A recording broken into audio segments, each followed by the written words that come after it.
Habang naganda tayo mga kababayan sa pagtama ng bagyong si Pipito, buti yung bagyong si Ophel po umina na sa politika ang bagyong si Digong.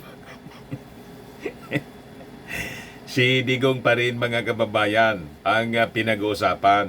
Tinawag na ngayon na direkta ng tinawag ni dating Senador Laila de Lima si Digong na duwag. Inyambahan ng suntok si... Akala ko ba yung sabi ni Digong, hindi isang lalaki niya, yung pulis na halimbawa pumatay yung pulis, hindi niya trabahong lalaki yan na nakaposas na, papatayin pa. Hindi niya yan gawain ng isang lalaki. Never niyang gagawin natin yan. Pero trabaho ba ng isang gawain ba ng isang lalaki? Katabi mo babae. Wala mang ginagawa sa'yo. Nakaupo lang. Tapos, dahil hindi mo kinaya yung kanyang mga revelasyon, kanyang mga testimonies, gusto mong suntukin?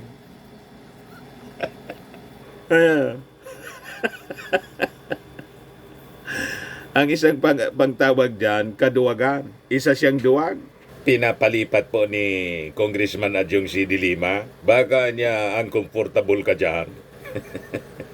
Hindi niya, kahit uncomfortable ako rito, I'll stay. Kaya ko to. Pinagtabi ng quad ko mga kababayan yung dalawa. Pero before nating pag-usapan yung bagay na yan, yung kwentong yan, lalo't yung ating Pangulo po, may mga statements ng pinalabas tungkol sa ICC. Click subscribe muna dito sa ating YouTube channel and hit the notification bell para lagi po kayong updated sa mga kaganapan dito sa ating bansa. Like and share na rin po ninyo ng ating video. At huwag na rin po ninyo na skip yung ating mga commercial ads para tuloy-tuloy lang ang pag-unlad ng bagong Pilipinas. At itong ating programa mga kababayan, atid sa inyo nitong ating mga sponsors. Firmax Firming and Lifting Cream. Pinapay po sa mga pulses in affected area. Mainam po ito sa mga pains at paninigas ng mga kaso-kasuan. Ito sa mukha naman yung application, anti-aging, Automax po siya. Ito ay Glow Zero mga kababayan. Whitening po siya. Made in South Korea. Ito naman po, Ningxia Red Mix Fruit Drink. Gawa po siya sa goji berry. May anti-cancer properties po siya. At sa mga nagana po ng malinis and spacious fitness gym, pumunta lang po kayo sa aming Colossal Fitness Gym. May Grab car rental din po kami.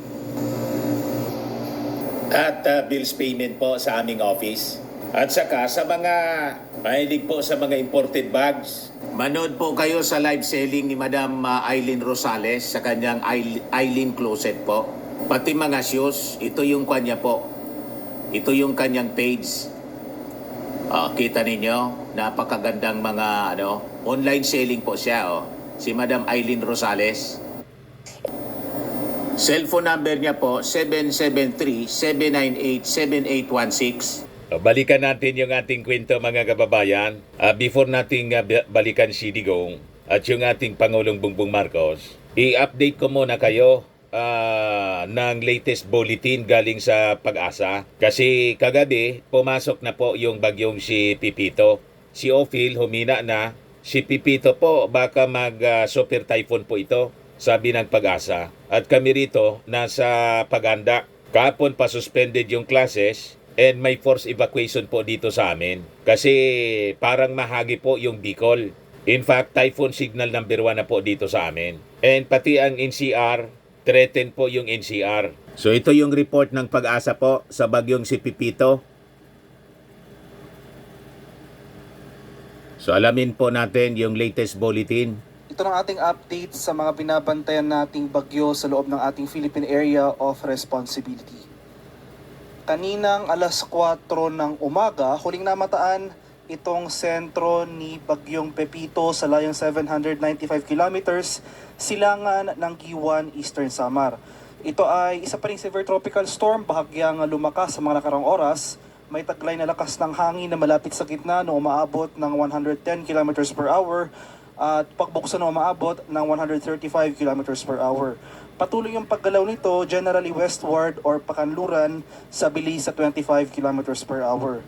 Sa ngayon, wala pa itong direktang epekto sa anumang bahagi ng ating bansa. Makikita natin dito sa ating latest satellite images, itong mga makakapal na kaulapan na patuloy na nakakaapekto sa malaking bahagi ng Northern Luzon. Ito pa rin yung epekto ni Bagyong Ophel. Isa pa rin itong typhoon at yung latest location natin as of 4 a.m. today ay sa layong 100 kilometers northwest ng Calayan, Cagayan. So may taglay itong lakas ng hangin na malapit sa gitna na umaabot ng 120 kilometers per hour at pagbukso na umaabot ng 150 kilometers per hour. Patuloy yung paggalaw nito north-northwestward sa bilis sa 20 kilometers per hour at nagsisimula na itong lumayo dito sa kalupaan ng extreme northern Luzon area. So malaking bahagi pa rin ng Hilagang Luzon ngayong araw, asahan pa rin natin itong mga malalakas sa pag-ulan at malalakas na hangin. Particular na sa extreme northern Luzon, for the rest of northern Luzon, sa mga rehiyon ng Ilocos, Cordillera at Cagayan Valley, magpapatuloy pa rin itong maulap na kalangitan at mataas sa tsansa na makalat-kalat na pag-ulan. So unti-unti na mababawasan yung mga pag-ulan for the rest of Luzon. Magpapatuloy yung fair weather conditions for Visayas at Mindanao, apart from yung mga localized thunderstorms, especially sa hapon hanggang sa gabi. Ito nga yung latest track and intensity forecast para kay Bagyong Ophel. So ito yung tropical cyclone bulletin na issued natin as of 5 a.m. today. So magpapatuloy nga yung generally north-northwestward na paggalaw ng bagyo. Inaasahan natin na mamayang hapon ay patuloy yung paggalaw nito papalayo sa ating kalupaan, posibleng lumabas ng ating Philippine Area of Responsibility.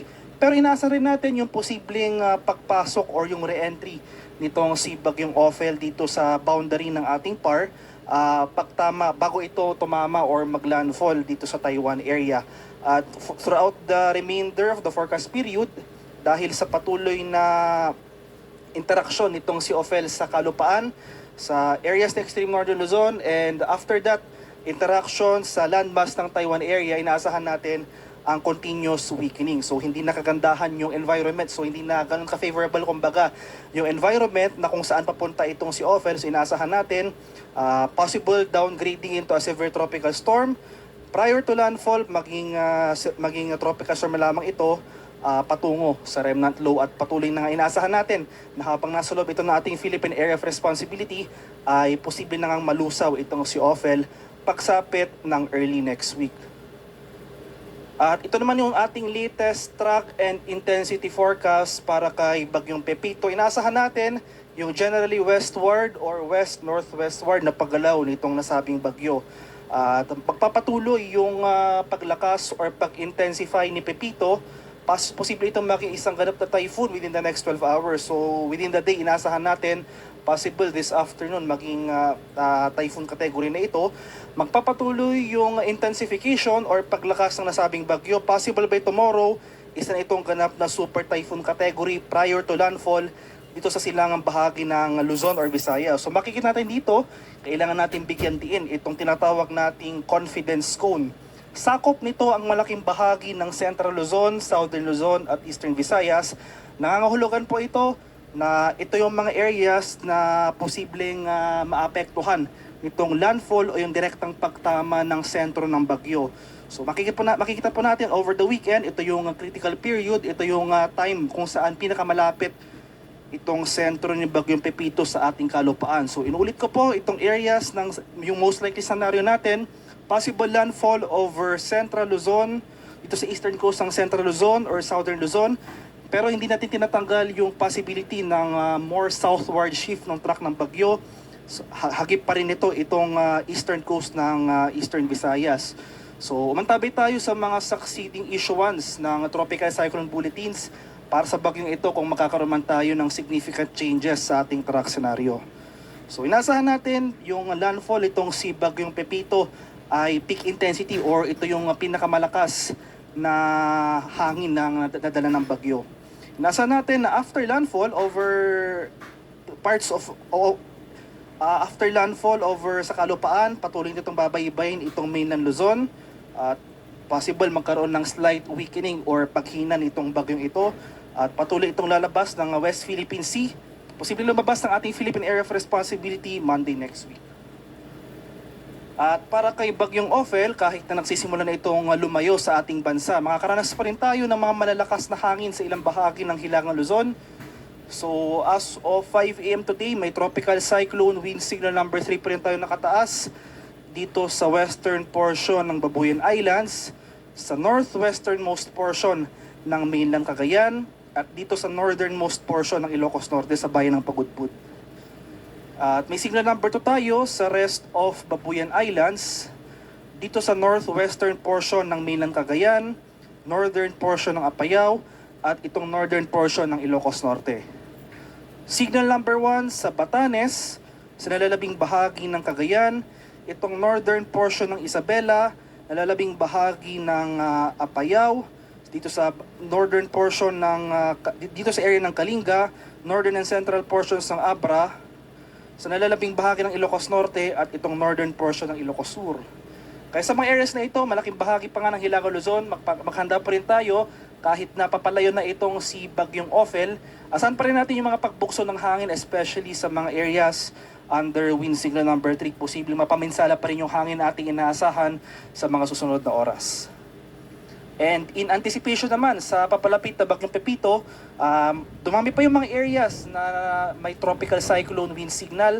So as of 5 AM today, tropical cyclone wind signal number 1 dahil sa papalapit na Bagyong Pepito ay nakataas na dito sa area ng Catanduanes, sa eastern portion ng Camarines Norte, dito sa eastern portion ng Camarines Sur.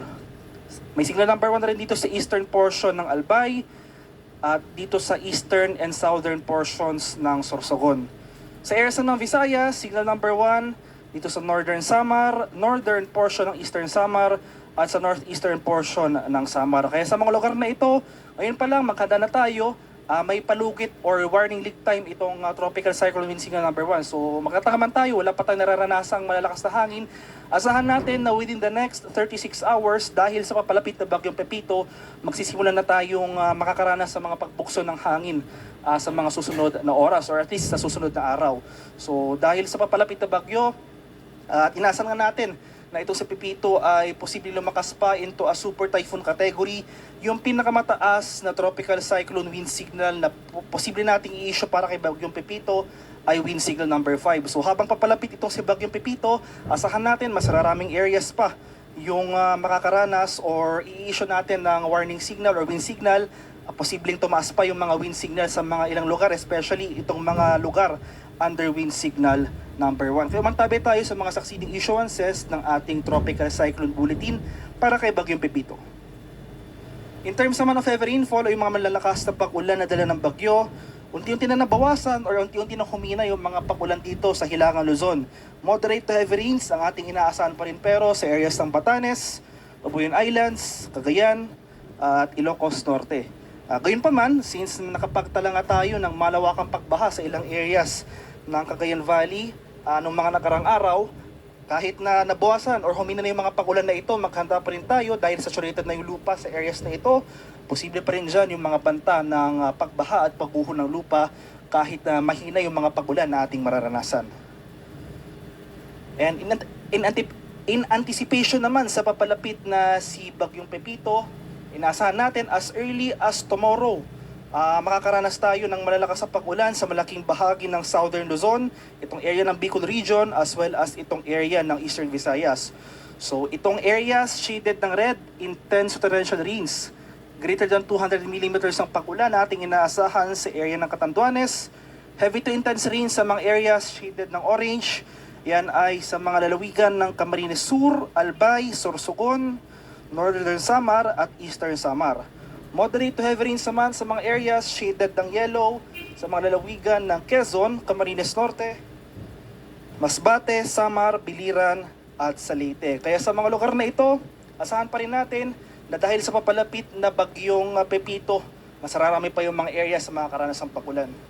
And pagsapit nga ng Sunday, ito yung peak ng rainfall or ito yung time period kung saan pinakamalapit itong si Pepito sa ating kalupaan. Malaking bahagi na ng Central Luzon, some parts of Northern Luzon, itong Southern Luzon, as well as Eastern Visayas, magpapatuloy mga pag-ulan dito.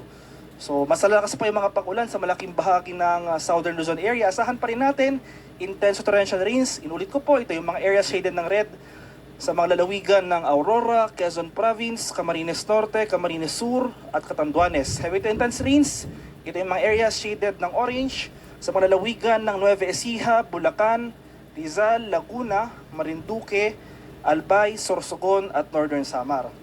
Moderate to heavy rains naman, ito yung mga areas na shaded ng yellow sa mga lalawigan ng Nueva Vizcaya, Quirino, Pangasinan, Zambales, Tarlac, Pampanga, Bataan, dito sa Metro Manila, sa Cavite, Batangas, Oriental Mindoro, Romblon, Masbate, Samar at Eastern Samar. Kaya sa mga lugar na ito, especially itong mga areas shaded ng red at orange. So ito yung torrential rains, heavy to intense rains rin ating inaasahan sa mga lugar na ito. Ito yung mga lugar na mararanasan yung pinakamalalakas sa pag-ulan na dala ng papalapit na bagyong Pepito. Ngayon pa lamang maghanda na tayo sa mga posibleng pagbaha at pagguho ng lupa dahil nga inaasahan natin over the weekend magsisimula yung mga malalakas sa pag-ulan sa mga areas na ito. Magsimulan na tayo ng precautionary measures, especially nga dito sa area ng Bicol Region at Eastern Visayas. And as of 2 a.m., ito yung storm surge warning po natin na na-issue. Ito yung daluyong ng bagyo, especially sa mga low-lying areas at yung mga coastal communities along this coastline. So inasahan natin 2.1 to 3 meters na wave height or yung storm surge height sa mga areas or sa mga coastlines ng Batanes, dito sa Cagayan, Ilocos Norte at Ilocos Sur. 1 to 2 meters ng storm surge height naman ating inasahan sa areas or sa mga coastlines ng Cagayan at sa Isabela. Ito ay para sa storm surge warning para kay Bagyong Ophel. At in anticipation naman sa papalapit na Bagyong Pepito, nag-issue na rin ang ating nag-issue na rin po tayo ng storm surge warning for the next 48 hours. Inasahan natin itong moderate risk ng storm surge dito sa mga areas ng Camarines Sur or itong coastlines ng Camarines Sur as well as Catanduanes. So 1 to 2 meters naman ng storm surge ang ating inaasahan sa mga coastlines ng Albay, dito sa Camarines Sur, dito sa area ng Eastern Samar, Northern Samar, pati na rin dito sa area ng Sorsogon. Kaya sa mga lugar na itong maghanda tayo, especially sa mga low-lying areas, itong mga coastal communities na malapit sa dagat baybayin sa posibleng storm surge o yung daluyan ng bagyo. Sa kalagayan naman nating karagatan, as of 5 a.m. today, may gale warning pa rin tayo nakataas. Dulot pa rin yan ni Bagyong Ophel sa mga seaboards ng Batanes, dito sa bahagi ng Cagayan, including Babuyan Islands at northern coast ng Ilocos Norte. Kaya sa ating mga kababayang mangingisda at may mga maliliit na sasakyang pandagat sa mga areas na ito, kung maaari ay huwag po muna tayong pamalaot dahil makaranas po rin tayo ng maalon ng sa napakalong karagatan na dala ng nasabing bagyo. Ito naman yung mga areas outside na or ito yung mga areas na walang gale warning na nakataas. Inasan pa rin natin itong maalong karagatan sa eastern seaboard ng Milang Cagayan, seaboard ng Isabela, sa eastern seaboards ng Northern Samar, Eastern Samar, Dinagat Islands, Surigao del Norte, including Siargao and Bocas Grande Islands, Surigao del Sur at Davao Oriental. Kaya sa mga lugar na ito, sa ating mga kababayang mangingisda, iba yung pag-iingat pa rin sa ating mga kababayan na maglalayag.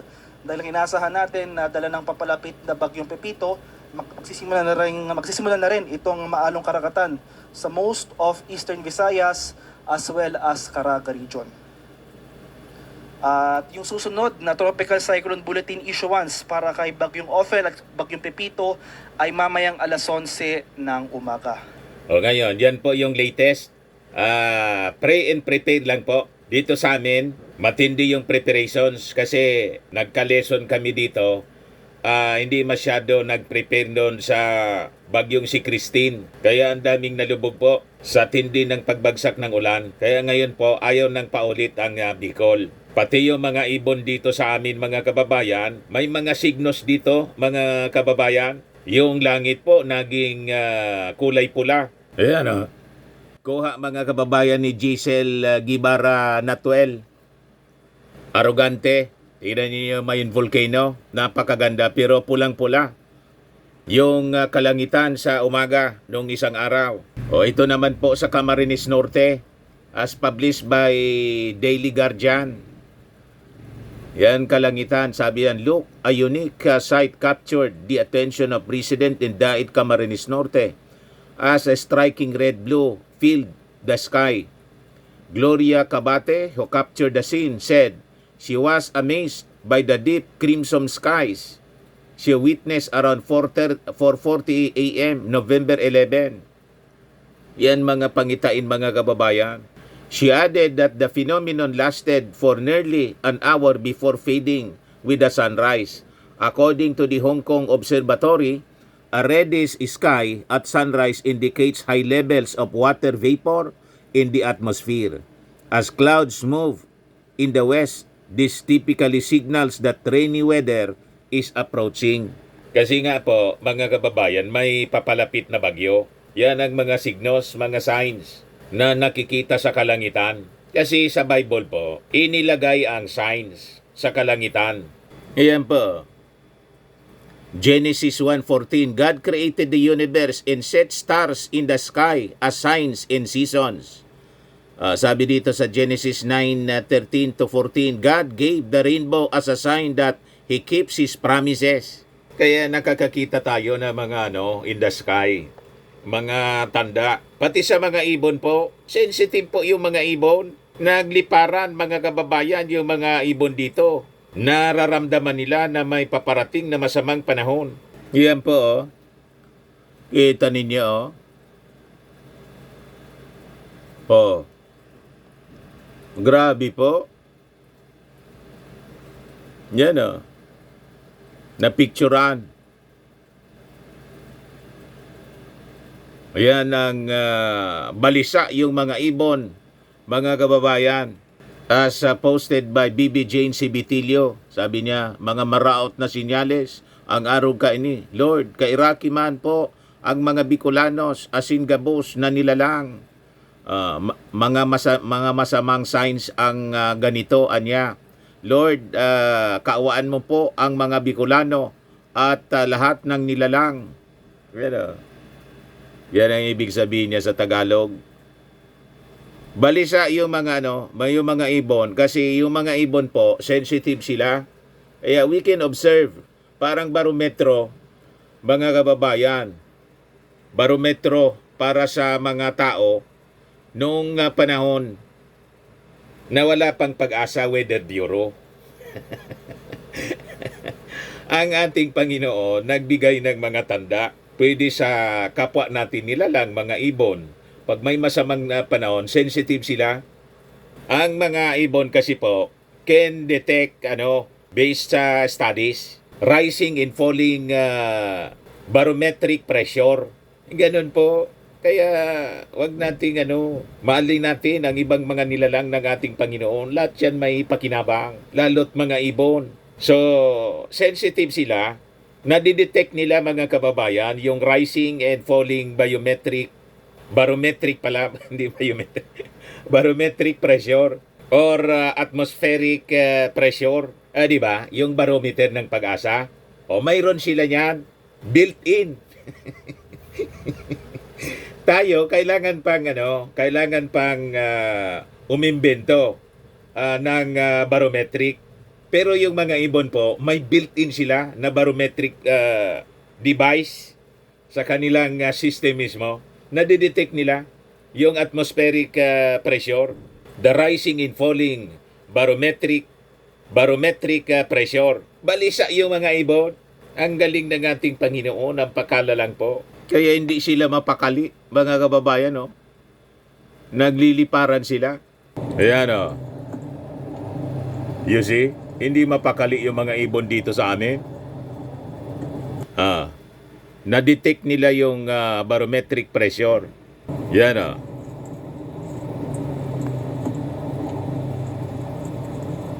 Grabe. Dito ito sa Albay District ng Legazpi City. Kaya po sa pagbalik ng ating Panginoon na magkakaroon ng celestial disturbance po, magiging balisa yung mga ibon sa buong mundo, hindi lang sa kung saang particular na lugar. Buong mundo, magiging balisa yung mga ibon. Pag ganon ang ma-observe ninyo, yun na yun, palapit ng palapit. May nagbabanta na sakuna. Sa pagbabalik ng ating Panginoon, ganon din po ang pinapractice na tayo. Hindi ninyo, tingnan ninyo, ngayon lang ito nangyari, mga kababayan, na pumipila yung mga bagyo. Sunod-sunod. Hindi pa nakakalabas ng bansa yung isa, may papasok na naman. Ilan na yung bagyo? Si Katrina, ngayong buwan lang. O si Katrina, si Christine, si Leon, si Marcy, tapos si Ophel, o ngayon si Pipito. Imagine that. This is the first in our history, mga kababayan, dito sa Pilipinas na ganon katindi po, sunod-sunod. At malalakas na bagyo, super typhoon, category 5. So anyway, sabi nga natin sa mga post ko, mga kababayan sa social media, pray and prepare para hindi tayo po maligtas tayo po sa peligro. So ngayon, balik tayo sa ating topic, yung bagyong Sidigong na gustong manakit. Si Trillanes gustong ambalusin ng microphone. Si Laila de Lima gustong suntukin. Kaya siguro hiniwalayan ng unang asawa si Digong. Violente. Di ba? Yan po. Nag-react si Laila. Tinawag na pong duwag. Isa siyang duwag. Sabi ni Laila de Lima, ML Party List First Nominee in former Senator Laila de Lima hit back at former President Rodrigo Duterte after his violent gesture directed at her during the 11th public hearing ng Quad Committee. Sabi ni De Lima, hindi ko anya na notice initially. I did not initially notice Duterte's actions as she was preoccupied with answering questions from lawmakers. Hindi ko nakita until may 2 o 3 sa akin nag-message. Mayroon pang isa na nagpadala ng video mismo, sabi ni De Lima. This was unbecoming niya. That was offensive kasi wala siyang any sense of decency. Ang tawag dyan, indecency. Na wala naman ako ginagawa sa kanya tapos ganun ang reaction niya. De Lima further described Duterte as coward. Ang isa pang tawag dyan, kaduwagan. Isa siyang duwag, sabi ni De Lima. Walang remorse, mga kababayan. And sabi ni Barbers, baka niya nagiging playful lang. Nagiging mapagbiro yung ating dating Pangulo. Sabihin pa na parang he was just kidding. Unbecoming pa rin po. Wala sa okasyon. Sablay, mga kababayan, kumbaga, yun ang description, yun ang pagtingin. Opinion man lang yun ni Barbers. Sa kanya daw, parang naglalaro lang siya, nagiging playful lang si Digong because of the pressure ng Quadcom hearing na inaambahan na gustong suntukin ni Digong si De Lima. Ganun pa rin in bad taste. Manggaganon ka po sa unang-una, hindi bagay sa edad. Pangalawa, sa stature niya, dating Pangulo, mag-aansyas kang ganyan. So tama, indecent tatay. Sa bagay, inadmit naman talaga niya na bastos siya doon sa Senate hearing, nang sabihin ni Risa Ontiveros, ang ayoko lang talaga niya sa isang bastos. Ibastosan niya talaga ako.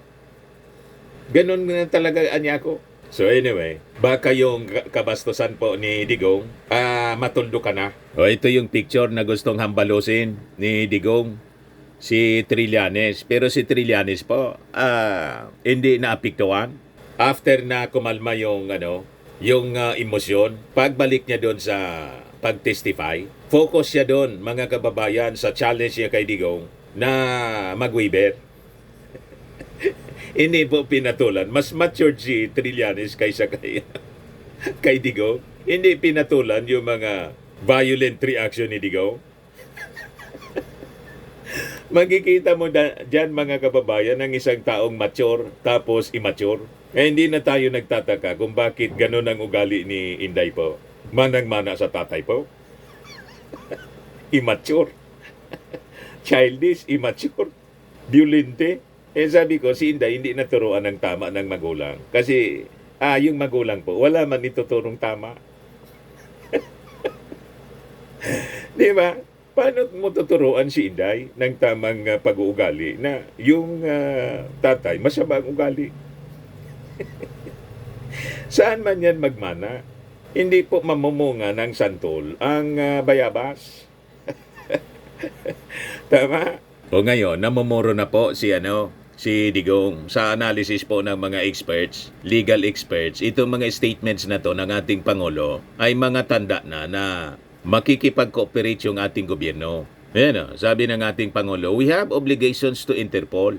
President Ferdinand Marcos Jr. reiterated his administration stance on the ICC amid questions about former President Rodrigo Duterte's potential cooperation with the court's investigation into his bloody war on drugs. Sa ambos interview ng mga reporters, following the distribution of the presidential assistance to farmers, fisherfolk, and families sa Cavite po kahapon, sabi po ng ating Pangulo, if yun ang gugustuhin ni PRRD, ay hindi naman kami haharang doon sa mga ICC.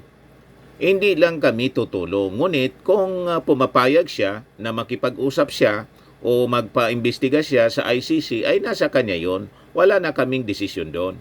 O ito yung tanda mga kababayan na nagsisimula na ang investigasyon. Kinonfirm na mismo ng ating Pangulo. When asked whether the Philippine government would consider reopening investigations into drug-related killings, Marcos said that the Philippine National Police is currently conducting reviews and that findings are awaited. He added that any testimony, including Duterte's, would be assessed by the Department of Justice to determine legal consequences. Sabi ko sa inyo, matutulad siya, tama yung mga analysis natin. Malapit sa katotohanan. Ako ang reading ko, kung ano yung sinapit ni Pacquiao, yun din ang sasapitin ni Digong. Si Pacquiao may pending case sa Amerika.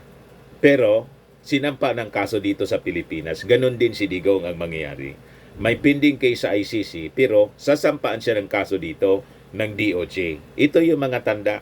May case build up na po na ginagawa laban kay Digong. Yan nag-iimbestiga na po yung PNP, pati yung ina-assess na po ng DOJ yung mga testimonies ni Digong sa Senado, pati sa Quadcom. Sa Quadcom, diretso ng binaon ng diretso ni Digong yung sarili niya. Sa kayayabang.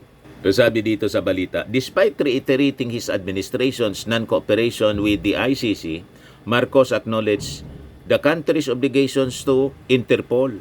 As Secretary Remulla explained before, we have obligation to Interpol and we have to live up to those obligations.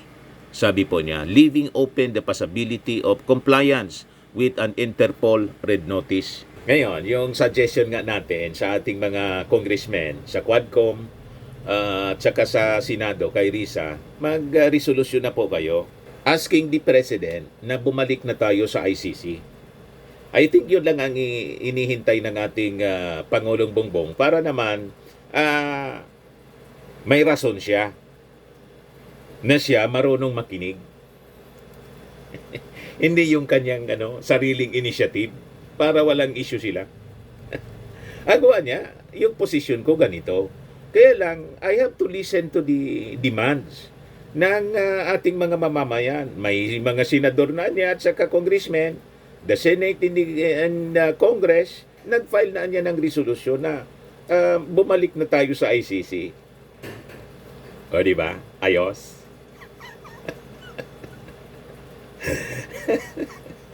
Ganon, matalino yung ating Pangulong Bongbong. Kaya kung ako sa inyo, kung nanonood sa atin yung si Risa, di ba? Senator, mag-file ka na po ng resolution asking the President to return to ICC.